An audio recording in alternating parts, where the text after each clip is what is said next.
Welcome back, everybody, to the Investors Roundtable. I'm your host, Robert Kraft.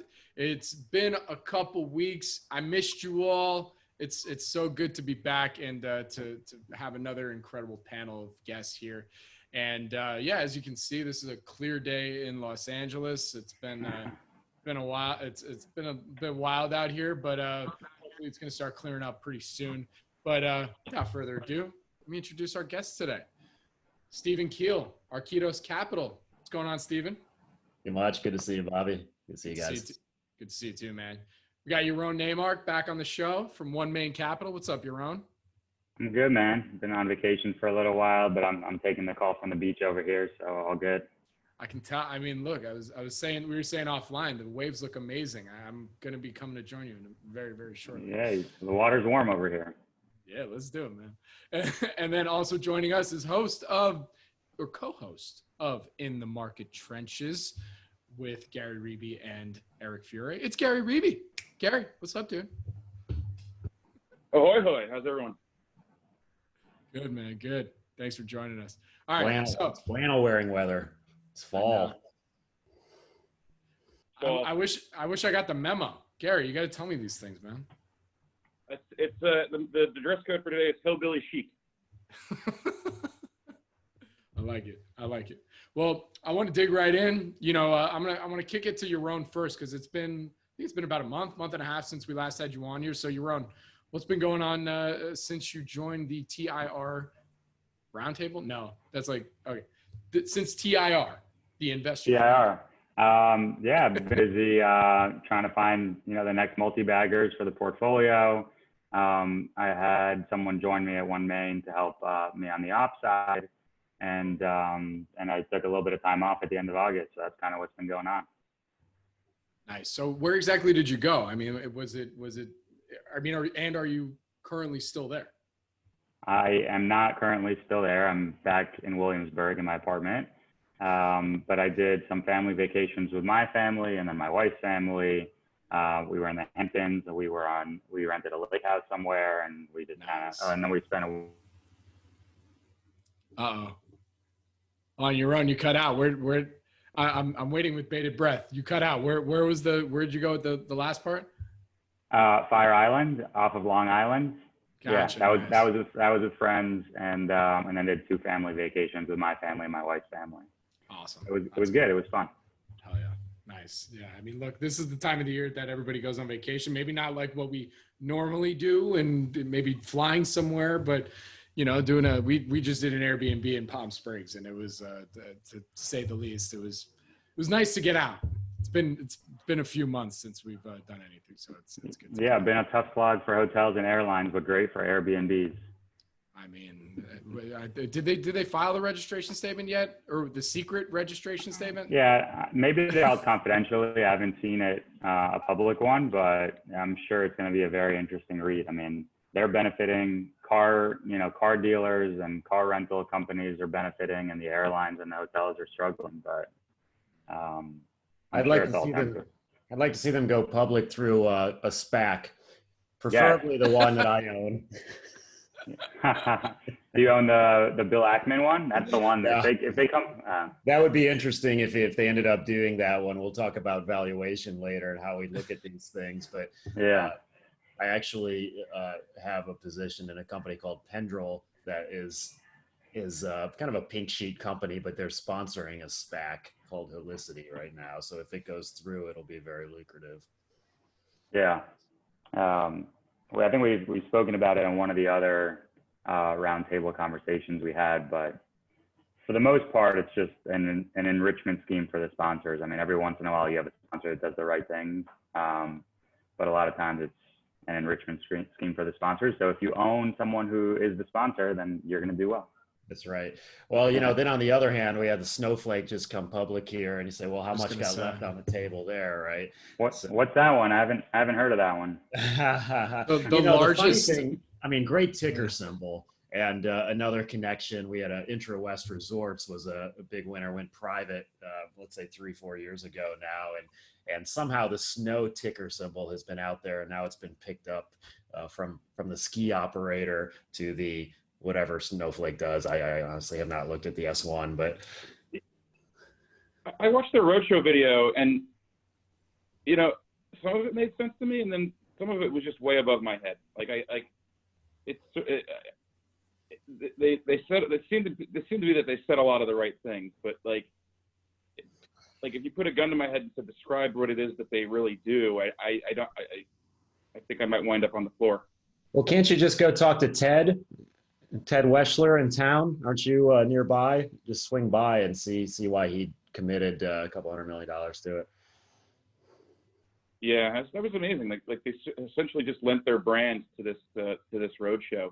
I think 2 weeks ago, practically nobody but few really deep tech people probably knew what this was, and then all of a sudden we had people calling up saying, I want to get in on this, and I don't care what the price is. And we're like, are you sure you want to do that? Yeah. And I was astonished yesterday. I thought they broke something. It was on the NASDAQ, because it probably didn't even start trading until 2, right? Yeah. Well, what's it trading at? What's it trading at today? I'm going to take a look. I don't know. I haven't looked. We're going to do real time. It's in a bear market right now. It's down to $235. It's down. Yeah, it's that. Yeah. I think it The touched craziest thing yesterday.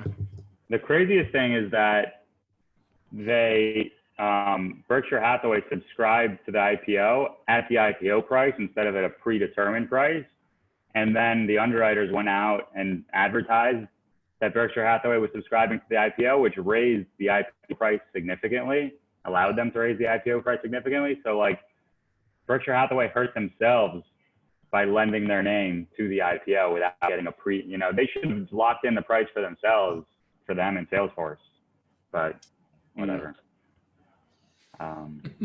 Well, they're smarter than I am.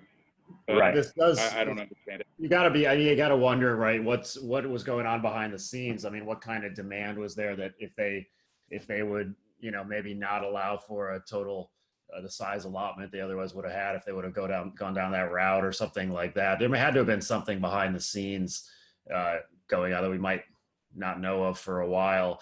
But that does kind of go into our discussion, Bobby. It's like, how do you value these things? And obviously, outside investors valued this significantly more simply because of Berkshire's involvement, which is a little bit disturbing when you look at bottom-up fundamental analysis and wonder whether it's dead or not.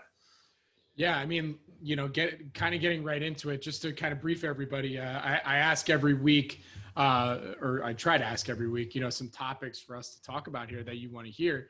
And one tweet came in that I thought was really fascinating, is really determining the current value of a company. Assuming microcaps are inefficient, can this be done without looking at current stock price? And I'm going to give credit to who sent that tweet in a minute. I was not prepared and didn't have it pulled up, but I promise I will give credit to that tweet in a second. But, kind of not trying to start, I guess, kind of to start off the conversation, but I don't know if this is necessarily just for microcap conversation. Yes, it's easy to use it with microcaps as kind of the overall, this is where inefficiency naturally is. But, at least when it comes to valuation and not looking at stock price, it's a great example right there when, you can't ever really pinpoint to one thing as to why something will be of value or go up in value, because every situation can be different. Let's start off right there. I mean, Steven, kick it off. I think to your point, you pushed the segue, so we're going to you. Yeah, no, to your point exactly, though, it's not just microcaps. In a normal environment where you might have an information advantage, have a better opportunity for an information advantage in some smaller companies, that makes sense. But in today's environment, you're getting mispricings all over the place. And poor Burton Malkiel, with his random walk down Wall Street. I mean, look, how do you value these companies? Are we in some sort of a late 90s situation again? Are we in some sort of in a different industry, 06, 07 situation with real estate? And I just don't know, because, have things caused structural changes, right, in terms of analysis? Because, historically you would look at some sort of fixed expenses or things, capital intensive expenses that you would have on the business be on the balance sheet, and you'd be able to have some predictability about, what their returns could be over time if you're like a railroad or something like that. And today, those expenses, those fixed expenses aren't always showing up on the balance sheet. They're a little bit more esoteric. If it's customer acquisition costs and things like that, or the stickiness of those customers, or the idea that the more breadth you have because of this network effect, the more valuable then those current customers are in the future. Well, how do you determine that? These are all kind of esoteric things floating around that it makes sense in your mind, but the ability to have predictability and from that 5 or 10 or 15 or 20 years out is very, very difficult. And the fact that a lot of these expenses they're expensed, they're not capitalized, so they're not on the balance sheet. And it's difficult then for investors like me who look to the balance sheet and try to make some, long-term predictions on reinvestment opportunities and things like that. It's really difficult to do in some of those companies. And I think that's why. I'd push back a little bit, I think, on the concept that it's not on the balance sheet. I think it is on the balance sheet. It's just not in the line items that you normally see. So it tends to show up in, the diluted share counts. And essentially, a lot of these, I'll talk about the tech companies because they're the ones that are most high profile for doing this. I mean, a lot of these tech companies are doing are essentially having their employees finance their growth. And, stock comp is just a form of, it's a form of financing for the companies. So it is, I think it is winding up on the balance sheet. It's just in a different spot and it appears in a different way. Not to say that what you're saying isn't true, because there are all kinds of expenses that are being run through the P&L that aren't, General Motors used to have to go and build the plant to meet demand. And, I guess, some of these other companies do have to invest that way too, but some of it, you're right to say that a lot of it runs to the P&L, but I think some of the stuff that runs through the P&L does also wind up on the balance sheet, just in a different line item than you would historically see it, not, in a way, yeah, and in a way that you can't look. There's scrap value on the balance, for a General Motors plant or something like that. And these things get reviewed and written down over time. And so you can at least have a better estimation of what that liquidation value is or something along those lines. Where here, to your point, there are certain areas now that are subsidizing long-term growth for a company. Part of that is payroll. And part of that is dilution, not just through stock options, things like that, but also through kind of continual capital raises. Yeah. I mean, I back to the original topic. I mean, I think that in today's world, more than ever, you have to be able to value a company, especially if you're looking at small caps without looking at the share price. Because, there's this trend that's been going on for 5 to 10 years now, the shift to passive. And that shift to passive has caused much more distortment in asset prices that are smaller, because what you're having is assets are being moved away from active managers towards these passive ETFs, and the passive ETFs are market cap weighted. So all that money is flowing into the big caps and it's leaving these small caps.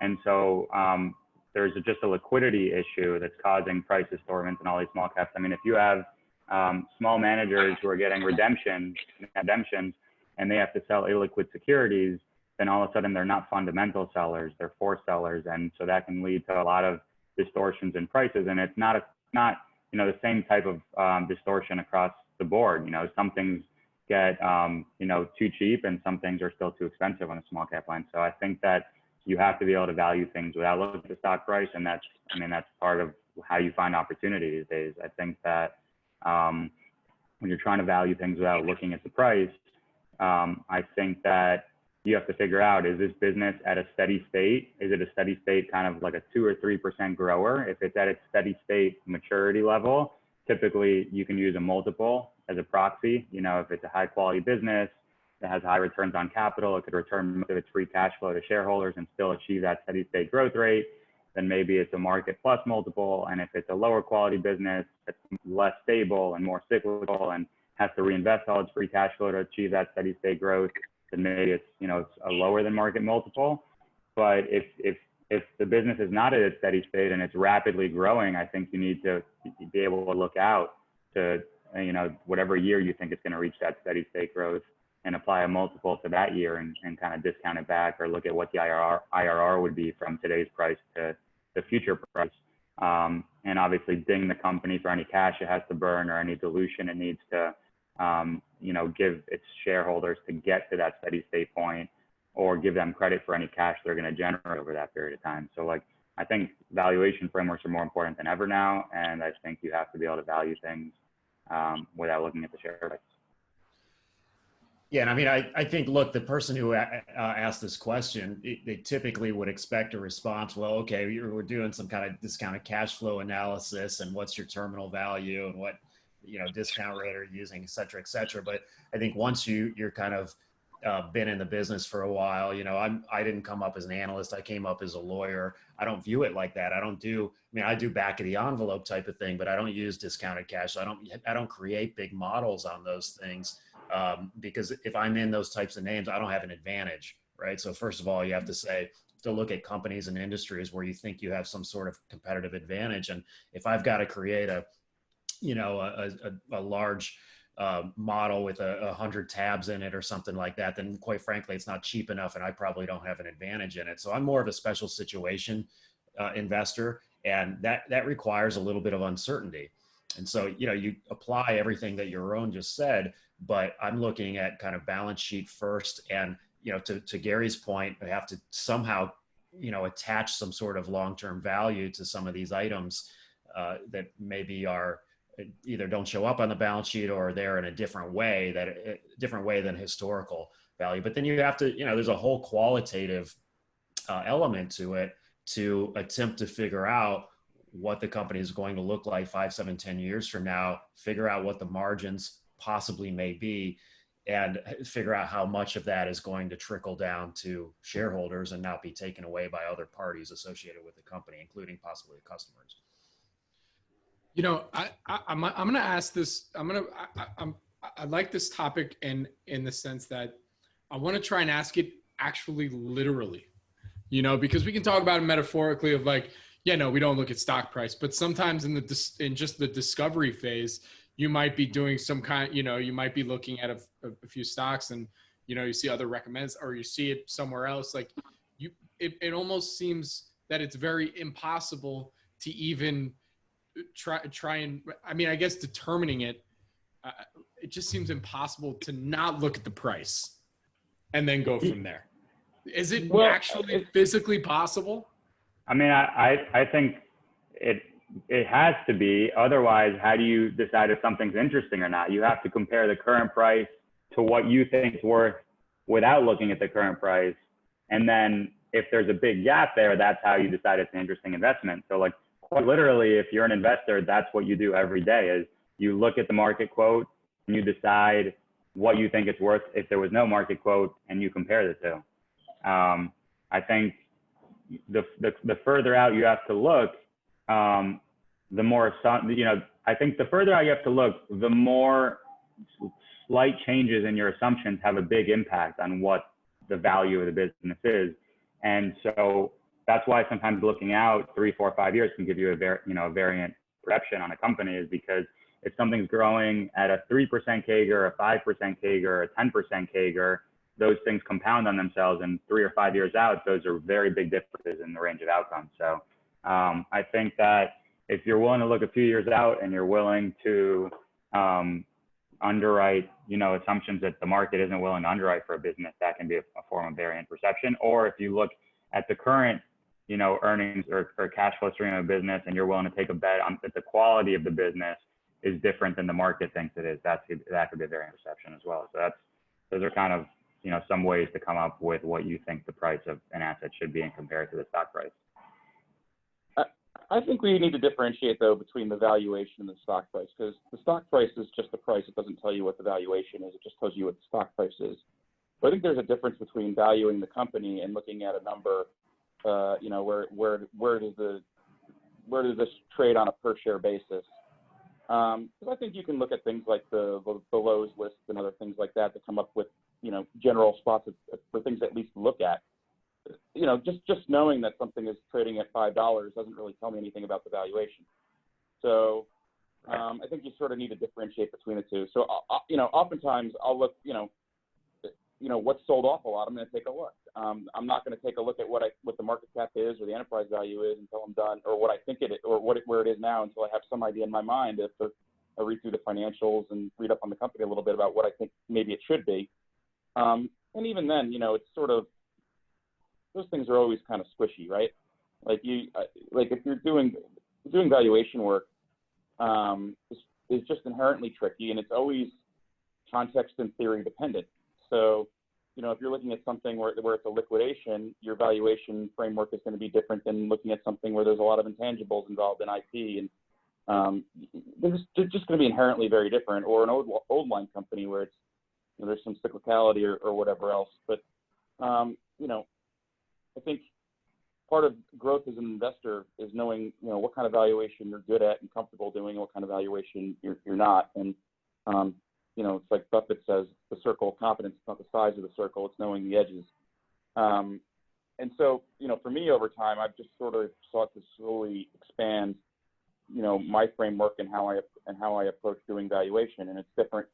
It can be different if it's for our RIA, we own bigger companies for clients. And so that valuation framework is maybe a little different than a microcap company where, you have, it could be a balance sheet play, or it could be some other type of play. And so I think that they're just inherently very different. And part of the key to success with valuation is sort of knowing what's the right approach, and then how do I apply it? And then what kind of what am I grounded in as I look at something? And I just think almost every situation is sort of context and theory dependent. And so the more tools you have in your toolkit as you approach valuation, it also broadens your field of things that you can and should be looking at, which I think is helpful. Yeah, and you have to look at the stock price, at least of the competitors, as Yaron was mentioning. I mean, there's relative analysis, right? And this is kind of the difference between looking at, is something reasonably priced or undervalued right now, which does not necessarily it doesn't necessarily inform as to whether it is at this price today 5 or 7 years from now, without kind of looking into it. Into the future potential for some of those companies. But if you're looking at a particular company and say, well, from a market multiple relative to their peers, it might be cheap. Obviously you're looking at the other stock prices, right, to determine that. And that might make it interesting to begin to do a little bit more research on. But if you're then discounting that value back to today, so you're creating some sort of value 5 or 7, 10 years from now, which is going to have a wider range of potential outcomes, but also can give you a possibility of significant gains if there's reinvestment opportunities there. There could be a company, and this is what trips me up and has tripped me up historically. There's a company that could be extremely rich compared to its competitors today based on that market multiple, and deserves every piece of it and even more. It still is on an absolute basis. If you go out 5, 7, 10 years, could be very, very, very cheap because that company is more special. And that's the challenge, is from a quantitatively, you could say, well, it's expensive now, but whatever, cheap in the long term with certain assumptions. You're having to layer on these qualitative aspects that just don't go into a model. They don't go into, it's experience, and it's a little bit of luck sometimes, and it's like pattern recognition on capital allocation and reinvestment opportunities at that company. And that makes it a little more tough. But if you can acquire that skill and have a little bit of humility based on the qualitative aspects, that's how you get these 10, 100 baggers plus, and the discipline to keep holding, quite frankly. Yeah. Oh, agreed. Sorry, you're going to say? No, man, I was just going to say, I think a lot of times companies that look optically expensive, what people call growth companies, when I think what allows you to bite the stock, even though it looks optically expensive, is you have a view on what the earnings potential in the future is. And so there's a wider disparity in the marketplace in terms of what the future earnings power of the business could be. When people are looking at value stocks and they're valuing them off of this year's earnings, I think there's a wider disparity in terms of what multiple should be ascribed to those earnings. And whether you're investing in what people like to call growth or what people like to call value companies, if it's a value company and you think the multiple today is just too low, the market is not appreciating some qualities of this business, it's more stable than people think, it deserves a higher multiple, at the end of the day, you need to be willing to own it at that valuation over time, and you own the cash flow stream, right? And if you're right about the cash flow stream being durable and you're buying it at an attractive valuation for yourself, then over time, the stock price will take care of itself. And the same thing with a growth company. I mean, you need to be right about the future earnings power of the business if you're buying something where you're looking 5 to 10 years out. And if you are right and you're comfortable owning it at that multiple, you know, the current multiple on that future profit stream, and you're right about that future profit stream, then the stock price will take care of itself as well. So like, I think depending on whether you're taking a bet on what multiple something is worth or how much profit something's going to have in the future, like either way, you need to come to a conclusion about whether the current stock price is an attractive one or not relative to what you think those assets are worth. You know, I wonder to make this even more practical, right? I think it would be interesting if we all kind of answered, you know, maybe kick it over to Gary. I'll let you start. You discovered a company, and then go to your own, and then I'll tell you if I agree or disagree. But you know, for Gary though, not a hard question, but you discover a new company this morning. You're first starting to look at it. What makes you want to look deeper into it, and then what are your first couple steps to value it and to determine if you want to, you know, do full-fledged research? What are the first couple steps? Great question, Steven. You're the new host. Take over. Well, I mean, sort of to be successful in this business, you sort of have to be at first, you have to be a couple different things. One, if you're venturing into these very small microcap companies, you sort of need to be an expert rock flipper and flip over a lot of rocks and sort of just be willing to look at a lot of interesting, weird, or different stuff. I will say that to answer your question about how do you start, it just really depends on what it is I'm looking at. So, and I generally speaking, I think it's helpful to think about valuation. Valuation in my mind is the worst reason I sell something. And when I buy something, it may look optically expensive from time to time. It may not. And I've lost more money, I think, on the optically cheap things. So I guess what I'll start by saying is, you have to have, when you're valuing something, you have to have some idea where you think value lies. Does value lie in the here? Is value in the past, and is it a value trap? Is value in the present, and it's reflected in the current financials of the business, and you're making some bet that picture that's going to sustain itself or get a little bit better over time and grow with the economy or whatever it may be, or is value in the future? And so, depending on your answers of questions, it drives how you look at things. If I'm looking at something where I think most of the value is in the future, I think if you're looking at something where value is in the present or value is in the future, and you're buying a business that you're planning on owning for a long time, I care most about the business. I care most about the predictability of the business, the growth drivers, the growth runway, optionality, levers that can be pulled, all sorts of things like that. And so I spend more time thinking about those things and the sort of the key inputs into the income statement, and then that go to the cash flow statement, that go to the balance sheet, thinking through how those three things function together, and then focusing on where do people get things wrong in the analysis on that. So if you're investing in something that has an open-ended growth story and the business gets better as it gets bigger, you know, people think linearly, in a linear fashion. They don't think in sort of a logarithmic one or one where margins can blow out. So that's one they tend to get wrong.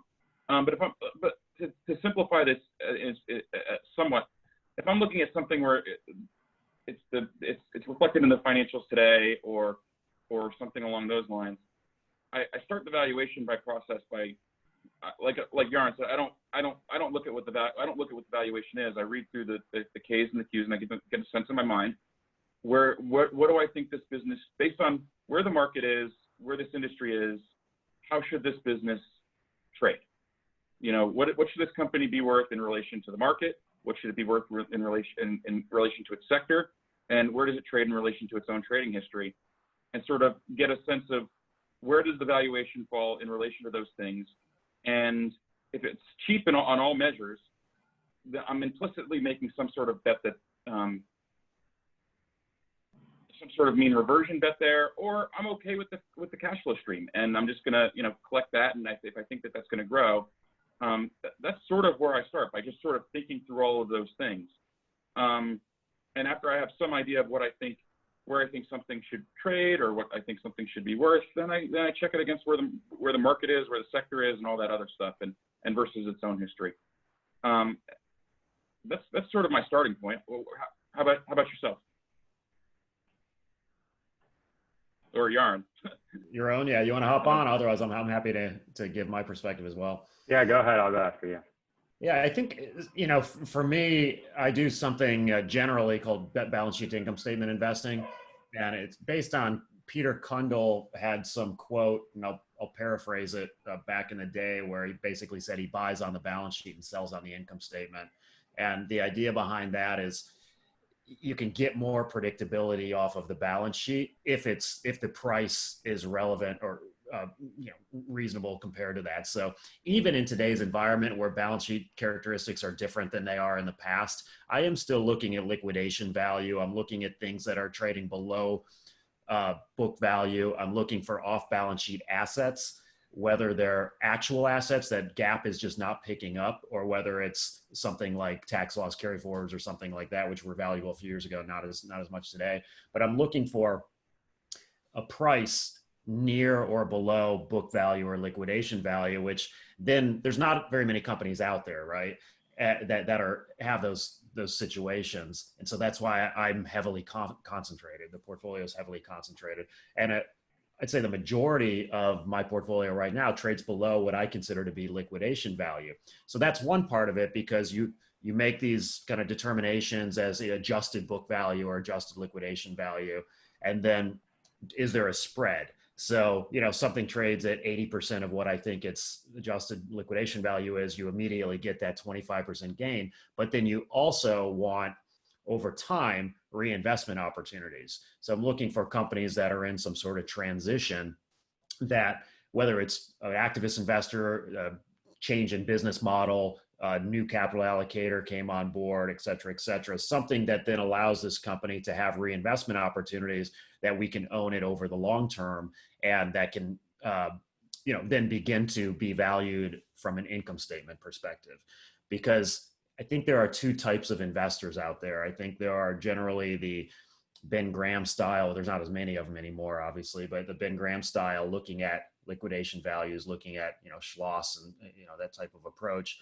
And then there are the investors that are looking at income statement characteristics, and I can get safety on the balance sheet side, but still get long-term gain possibilities by holding it through that transition.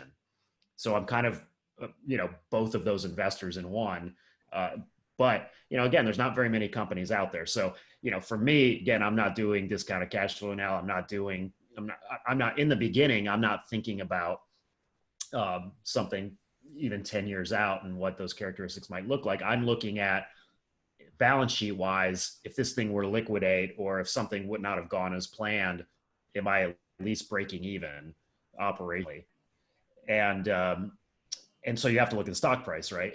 to the original question, because you're looking at liquidation value and stuff like that, and you're screening. I don't really screen a whole lot, but when I would, it would be based on price to book or something like that, and then digging a little bit deeper to see if there was off balance sheet assets. And that's where there's generally opportunities, is when there are things that GAAP just doesn't pick up. And then, once you have that, look, balance sheet analysis is pretty in the grand scheme of things, pretty simple. But then the second part of that is, okay, is there long-term reinvestment potential here?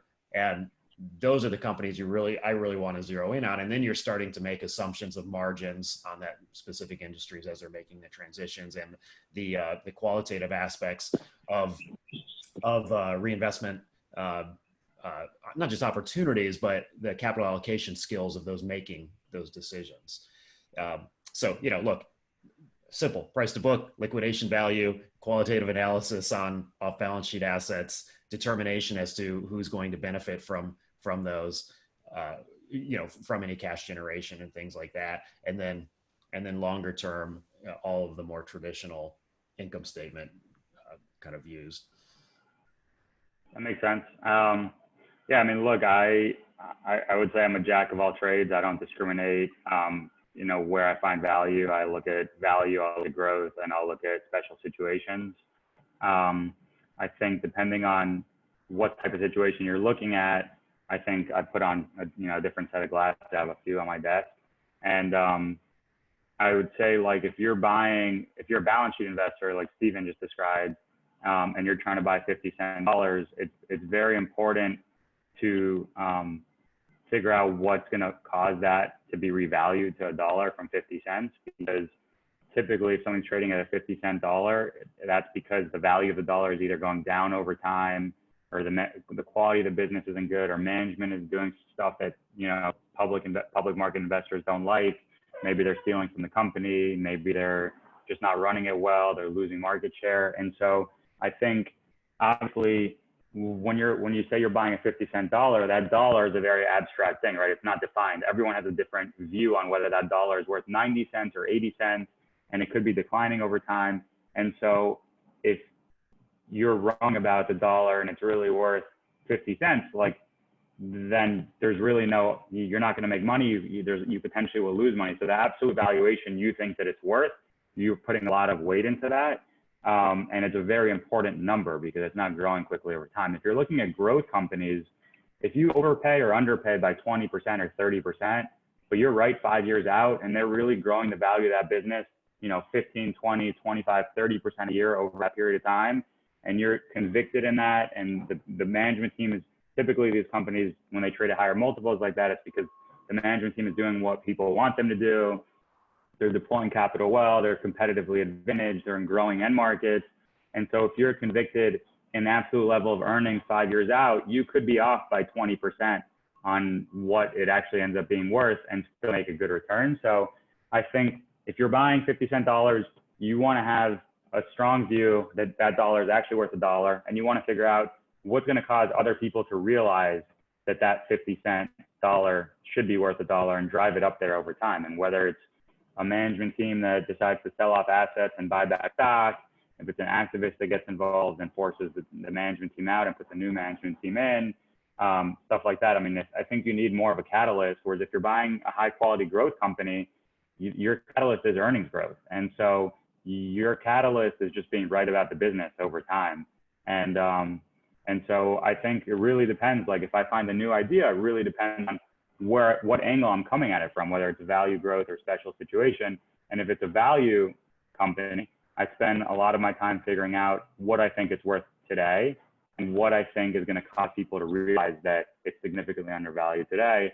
If it's a growth company, I spend all my time trying to figure out what's the quality of this business and what's the growth formula, what's the growth algorithm, right? Like, maybe they're growing revenue 5% a year. They're getting 1 to 2% extra through market expansion, and then they generate free cash flow, and they use that free cash flow to buy back stock. Maybe they retire another 3% of their shares a year, so that gets you to 10% earnings growth. For me personally, 10% earnings growth sustainably isn't something that gets me super excited. But if that algorithm is 10% top line growth with 3 to 4% tailwind from margin expansion, and all of a sudden you're a team's earnings CAGR, I think that can get you excited. And if you buy it at a reasonable entry valuation and you're right about the durability of that growth algorithm, you could make a lot of money. So I think, in those situations, that's I kind of start looking at the quality of business. I look at the competitive landscape. I look at the management team. I look at historical capital allocation decisions to see if I agree with the decisions they've made, if they've made bad acquisitions. And so, I mean, there's no single way I would say I start. It really depends on what the thesis is. There are two factors here that I think the three of us look at or have to have some sort of judgment and determination on long term that we haven't yet mentioned, and that's inflation and interest rates. And those are two wild cards going forward. I mean, clearly, after the announcement yesterday, interest rates are going to remain very, very low for quite some time. What does that mean for inflation over time? Because when you're looking at that margin expansion, you're trying to make assumptions going out there, how much that gets, how much of that is supported, how much of that gets eaten away. And I don't have a view on inflation necessarily. I don't have a view on interest rates other than they appear they're going to be low for some time. So that supports certainly higher multiples because, it's a risk-free rate. The alternative is that as alternatives to be in companies that have reinvestment opportunities and not have your earnings have your as a retired someone in bonds or something like that. It's not going to be able to support your lifestyle here on out, and so you have to get into equities. That's what the feds are trying to do here. And but what happens 5 or 7 or 10 years out if there's significant inflation? We have to have that as a factor in the certain industries that we're looking at, and figure out how that's going to affect margin, what kind of pricing power, these things. And again, that's a qualitative factor that when you think about Buffett talking about moats from a very high level and a general perspective, essentially these companies that we're making assumptions on 5 or 7 or 10 years out, they need to have that pricing power. Otherwise inflation is going to destroy them. Yeah. I mean, I think to your point, low rates for longer, which that's what the goal is for now. No one really knows whether they're going to achieve that goal or not, because if inflation really takes off, and they're not going to be able to keep rates as low as they want. But if you have low rates for longer, implicitly that means you have slower economic growth for longer. Otherwise, if there's rapid economic growth, that leads to increase in demand above capacity, and then that leads to prices going up, inflation, and then rates have to go up to compensate, people who own bonds for that inflation. And so if you're betting on low growth for longer, but there are some subsectors of the market where that growth is durable, which is why these growth stocks, right? Like you're betting on low economic growth, low rates, but companies like Shopify and Microsoft and whatever, like their growth rate is unimpaired just because GDP is going to be 1% or 0% or 1.5% or 2% forever. And if you actually believe their growth is unimpaired, then their 10-year out earnings power hasn't really changed, even though GDP expectations for every other industry have changed. And so you're discounting with these cyclical companies, you're discounting a lower earnings power 5 years out with a lower discount rate. They kind of offset. But with Microsoft or all these Shopify or whoever, you're not discounting a lower earnings power by a lower discount rate. You're discounting the same or maybe even a higher earnings number by a lower discount rate. And that's why you've seen these stocks kind of take off as this has become apparent to people. So I think the other subsector of companies that could be helped potentially if you do see inflation are companies A, with pricing power, or B, companies that are heavily reliant on a fixed cost base that they spent in yesterday's dollars, where the cost to replace those assets would go up over time. So even if it's a commodity product, no one's going to build incremental capacity until the margins of that commodity that is being sold go up substantially, such that it provides a good return on the higher fixed asset. So I think if you're a levered company that relies on a big fixed asset base to generate earnings and inflation comes, I think potentially you could do okay.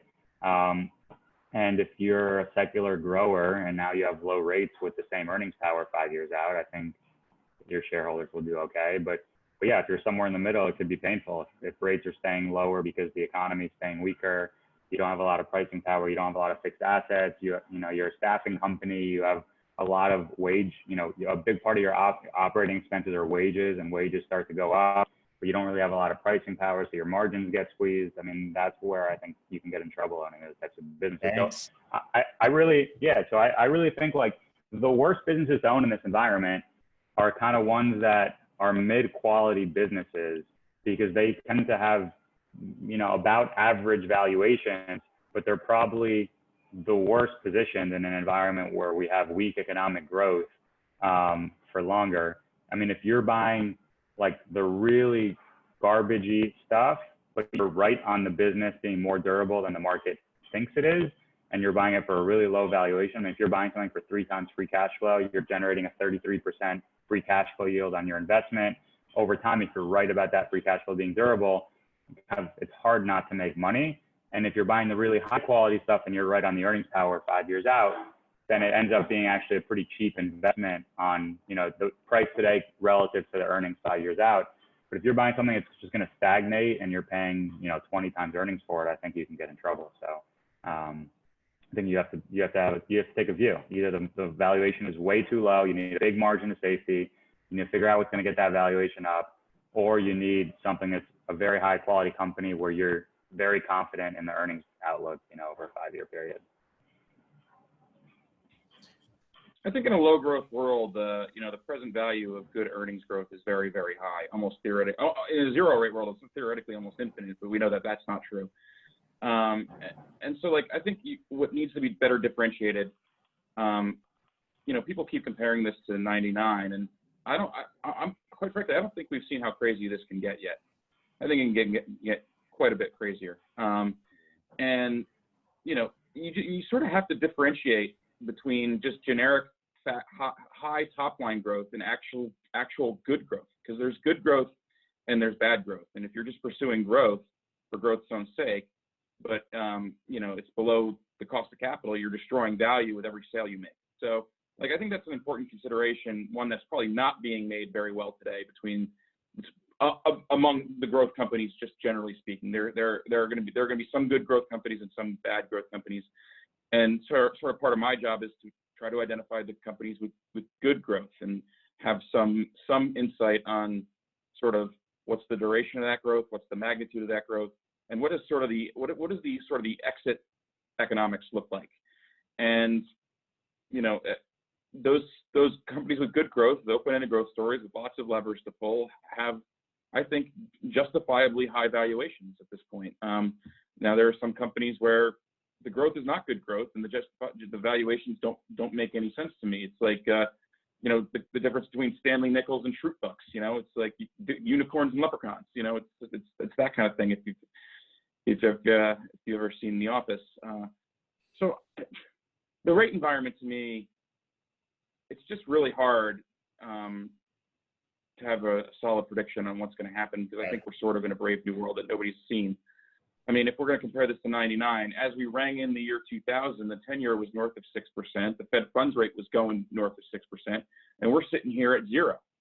And so in a world like that, there's one of the biggest, best companies in the world trading at a high 30s multiple, or not a high 30s multiple, a high 20s multiple. Does that seem insane? That can borrow, but it doesn't seem. Look, they can borrow 1%. The earnings yield is 3% on a company like that. They can borrow 1%. Presumably, they can borrow unlimited and just buy back stock, and there's a spread there. So yeah, that supports those valuations. Right. And so if I could, I just don't think that we've quite seen how crazy it can get just yet with everything that's sort of going on out there. And I'm sort of wondering. For some of the biggest companies, my partner and I did a podcast on price discovery, and that ties into valuation. Are some of those biggest companies, is the valuations going to start to get divorced from the economics for basic mechanical reasons? And that's something that I worry about. I don't know what to do, but I think for some of these smaller things, you sort of, I tend not to get involved in anything where there's like a big valuation spread, unless I have some reason to think that gap's going to close pretty quickly. And so I asked myself a pretty simple question. Yaron, I asked myself, I do a lot of different things, and each one is sort of, has its own situation to it. But where value is more, there's a clear valuation gap. If everybody can see it, you got to wonder what's going to close it. And I sort of generally ask myself a pretty simple question: are things getting better? Are they getting worse, or are they staying the same for this? And I almost always reject doing something unless I can say that things are getting better. And I can see that, or I have some reason to believe that. And the reasons things get better are all different kinds of reasons. Either activists come on and they kick out a management team that doesn't know what they're doing, they're wasting money. The company has some initiative that they're doing, and they're just simply going to stop it. I read one of my favorite things is like when people have money, like especially in smaller companies, if they have money losing divisions or pet projects, they just stop doing them. And the economic, like that, I found with some of the smaller stuff, like, you sort of need to put the numbers in the face of people in order for the market to get to recognize it. And when you have stuff like that going on, like that's just like a natural sort of catalyst for that valuation gap to start to close.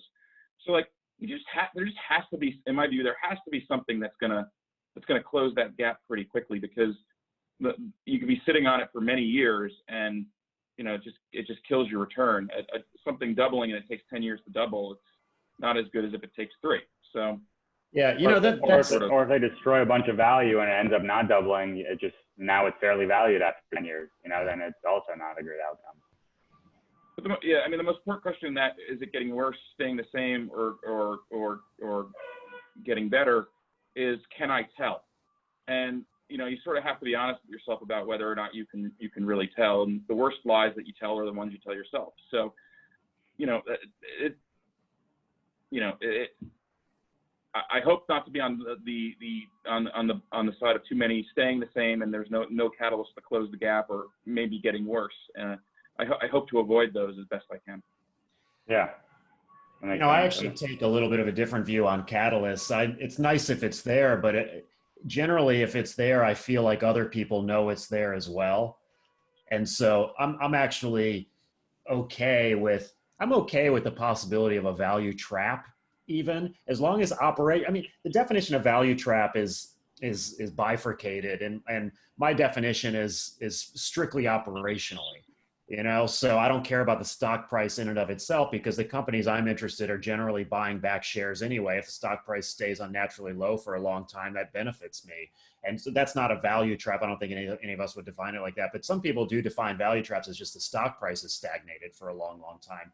I'm okay with that, but you also have to have those situations that there's still value being created at the company, whether because of buybacks, if it's a strictly balance sheet play, or whether it's they're making reinvestments into the company that have not yet shown up on the income statement, those reinvestment opportunities. So I'm willing to sit there and wait for 2, 3, 5 years or longer, as long as operationally things are improving. A lot of these, especially small companies, they're kind of the one-day stock. They double one day, 4 years later. It's a good return, but you have to have the discipline to hold on to it during that time. You have to have the commitment to the operational improvements. And you also have, if you run a fund, you have to have an investor base that's willing to be patient as well. Yeah, I commend you for that. I mean, I don't know that I could sit there for 5 years without a catalyst for something where I don't necessarily love the business and love what they're doing, and just wait for the market to wake up and realize that it's undervalued. To each their own. There's so many ways to skin a cat, but that's a lot of patience. That's good. Well, but it's operationally, things have to be going well, right? So, and that's kind of going back to Bobby's original question that was submitted to him. Maybe he'll come up with the name of the person who submitted it, so we can give credit here too at the end. Oh, I got it. I just didn't want to interrupt the flow. Okay. I mean, it's going so good. Yeah, it was my mother. She sent in that question, but no.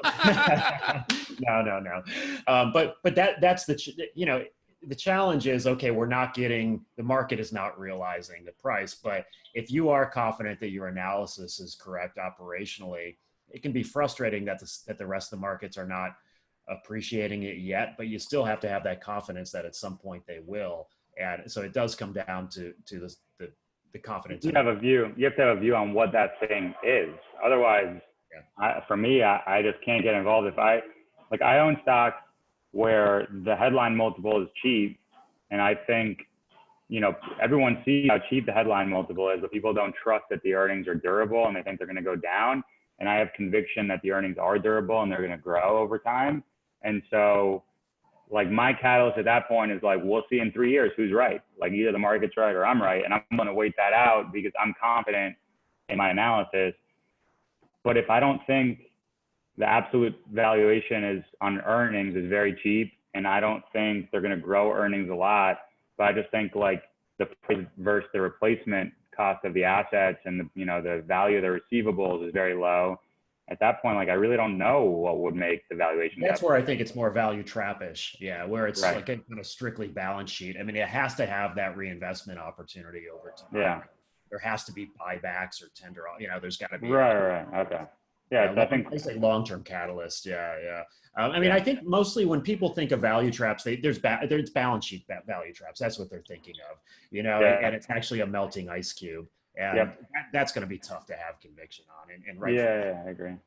In terms of an example of something that, what Gary described, is it getting better? Is it getting worse? I own a stock right now that I bought a few months ago.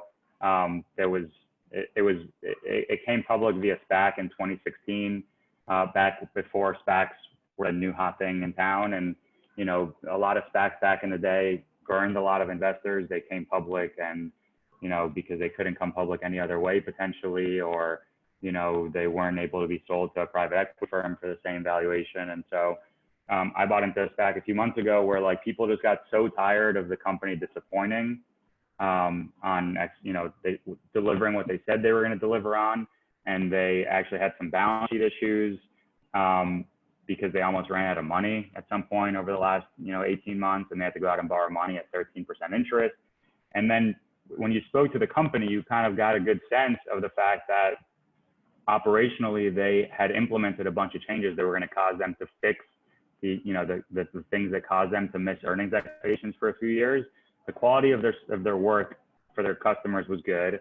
Their positioning within the industry was good, but they just had some operational issues that they very clearly articulated what they were changing about the business, and they started to show results. I mean, the margins were improving. They started collecting their receivables more quickly, which allowed them to accumulate cash, and, you know, they're going to be able to pay off their 13% debt at some point here in the next few months.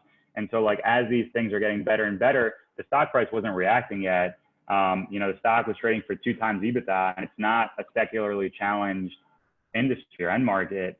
And so I went around asking everyone, I'm like, what am I missing here? And everyone's like, oh, they never deliver. They've burned everyone. It's not going to work. They never deliver. So I'm like, look, they're showing you that they're generating a ton of cash. They're showing you that the margins have improved. And like, the bet you're making now by saying they're not going to deliver is saying their improvement that they started to show is unsustainable and it's going to go back down. The bet I made by buying the stock was that I thought it was a durable, sustainable improvement in the operations and cash generating capabilities of the business. And so over time, as they continue to prove that out, the stock, I believe, will get valued more fairly. And when you buy something at that low a valuation, that's like a going out of business sale. You know, that's like, these guys won't be around in 2 years. And so if you get that part right, that what they're showing you is actually durable and sustainable, I think you can make a lot of money in those situations. So I definitely agree. Like, you need to see improvement if you're buying something that the market doesn't like. If something is very hated, I think you need to see things need to be getting better for me to get excited about them.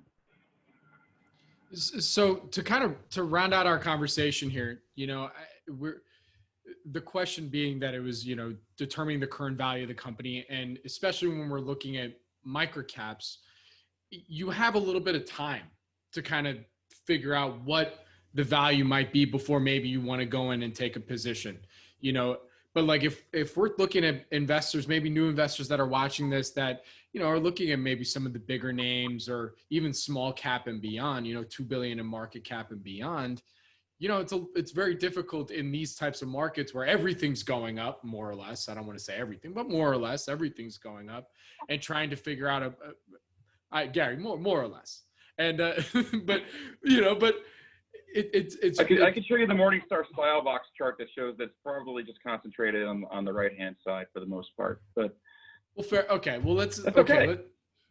There are things going up. There's things going up, you know, and I'd say the lay investors probably focused on the things that we all know are just going up, you know? So, I mean, how in times like these for investors that maybe just be looking at those types of companies, because I think we can all agree in microcaps, you're going to find inefficiencies, whether it's a crazy, you know, bull market, especially in a crazy bear market. But, you know, how should you think about valuation then, if you're a new investor looking at maybe some of the more mainstream names out there? You know, now's not a good time to be a new investor. I mean, this is a very dangerous environment, and it's an unknown environment. There's certainly opportunities out there, but if you're a new investor, I would just stay away for a while, try to learn more about businesses, and try to continue to gain a broader perspective. I don't think now's the time to play around. And the reason for that is, like we've talked about on this show, there are so many qualitative aspects that are so important today, more so than they were in the past. And you need to have an understanding, a broad understanding of industries, of competitors, of things of that nature, in order to make reasonable determinations of future value, in order to then discount to today. And so I think it's one of the most dangerous environments to be in, for someone new who has not been, it does not have that broad perspective that's necessary. So I would recommend go start reading about different industries, read the 10Ks, do the work, get into all of that, but maybe hold off on actually putting money into the market now. Although it's a great time to be a serious full-time investor, or you just want to be, you want to have a stock portfolio or whatever. If you want to be a serious full-time investor, there's a whole education process that kicks off and entails it. If you want to do this sort of as a hobby and you sort of dink around with it and whatever, I would encourage people to try to understand what makes a good or bad business, and that first, and be more Peter Lynch than Ben Graham. Because if you're more Peter Lynch than Ben Graham, you can stick through. You understand what you own. That'll make you more likely to see it through. That would be my advice. Now, if you want to be a serious full-time investor, that's a whole different journey. Yeah, I agree with Gary. Cool. All right. Well, with that, I think that's a great way to end it. Yaron, by the way, I was shaking my head because I could, being in Williamsburg, I'm hearing the blowhorn. It's like every time you made a point, it's like, so I thought that was pretty funny. There's a construction right across the street from me right now. It's kind of annoying, but. I love it. By the way, before we get to everybody's social media, I want to give the shout out to Steven's mom. I'm just kidding. It's at Mictros, MICTROS. Tross Claire, thank you for the question. This was a great topic today. So with that, everybody, let's get your social media where people can find more information. Steven, let's go with you first. Yeah, thanks, Mom. My fund is at Arquitos.com, ARQUITOS, Arquitos Capital. Also encourage you to look at Willow Oak Asset Management, where we provide operational services outsourced for funds and firms. WillowOakFunds.com. There's a great resource center we just released earlier this week. It might be interesting for any aspiring and emerging fund managers out there. WillowOakFunds.com. And then I'm on Twitter at Steven_Kiel. It's KIEL. And you can find me and interact with me there. Happy to do it. There we go. And Gary, I know Eric usually does all the sign-offs, but this is your test. Yeah, I mean, I sort of space out while he's doing them. I'll do my best. Let's see. We've got a website at accretivewealthpartners.com for RIA. We have a blog there where we sometimes write some stuff. We do write a quarterly letter. You can always email us the info at accretivewealthpartners.com if you want to get on our quarterly client letter. We don't write about specific ideas, so it may not be of interest to everybody. Let's see what else. We have a LinkedIn page, and we have a Twitter handle, but we're working on getting that all set up so we can use it. What's your home address? If you could share that. Got it.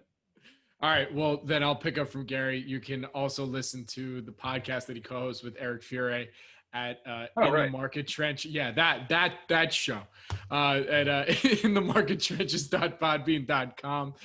You can also watch the video version of it on youtube.com/SNNWire. So go check that out. And Yaron, close us out, man. You can find me on Twitter. The handle is OneMainCapital, the number 1, and then the words Main Capital spelled out. You can DM me over there if you want to chat about any names. You can also email me, Yaron at onemaincapital.com, or you can learn more about One Main Capital at onemaincapital.com. So awesome. Well, guys, thank you so much for joining today. Again, you can find me on Twitter at Bobby K. Kraft, BOBBYKKRAFT. Spin the Investors Roundtable. Great topic. Thank you all for joining today. Thank you. Thank you.